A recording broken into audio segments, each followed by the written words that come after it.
Hello বন্ধুরা, শুভ সকাল। সবার আজকের দিনটা খুব ভালো কাটুক। তো আজকে আমরা যাচ্ছি গঙ্গা স্নান করতে। এখন বাজে কটা দাঁড়াও দেখাচ্ছি।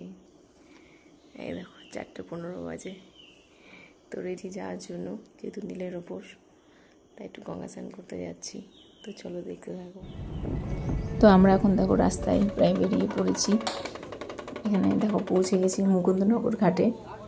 এই ঘাটটা সত্যি খুব সুন্দর, তোমরাও দেখো, দেখলে বুঝতে পারবে। যারা চেনো তারা তো চেনোই। এই যে আমাদের সবাই গাড়ির থেকে নামছে এক এক করে। মা বাপি এসেছিল আর অনেকে এসেছিল। তারপরে আস্তে আস্তে ভেতরের দিকে যাই, ভালোই লাগে।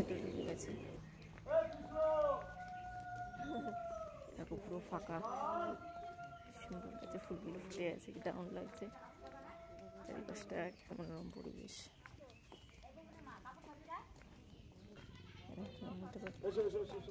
ফাঁকা আছে রে, ডগি রয়েছে। এই যে মা গঙ্গা, এখন দেখো পুরো ফাঁকা ঘাট।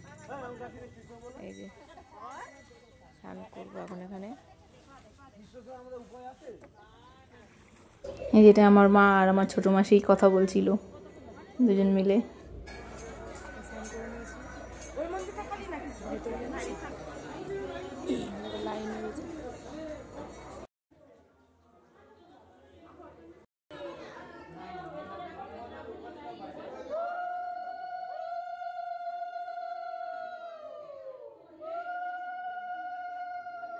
খুব সুন্দরভাবে পুজো দিয়েছি, সত্যি মনটা ভরে গেছে পুজো দিয়ে, খুব ভালো লেগেছে।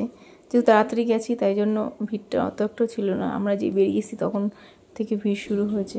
তো ধূপকাঠি আর প্রদীপ এখানে, এই যে মোমবাতি বাইরে আর কি ধরাতে হবে, ভিতরে ধরানো যাবে না। তার জন্য সবাই মিলে বাইরে এখানে জ্বালিয়ে দিলাম। আর কি বলবো, ভোরবেলা ঠান্ডা ঠান্ডা হাওয়া, পাখিদের ডাক, সত্যি এত ভালো লাগছে, মানে মন ছুঁয়ে গেল একদম।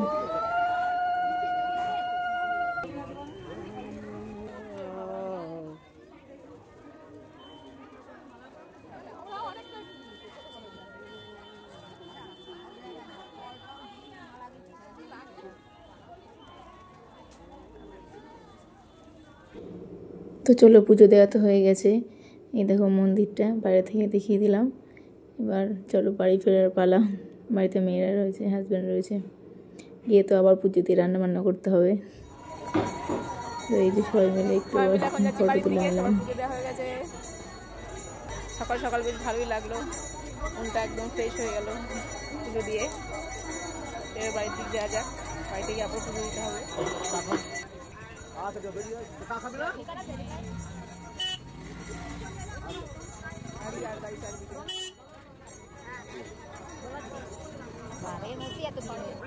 বিশাল ভিড়।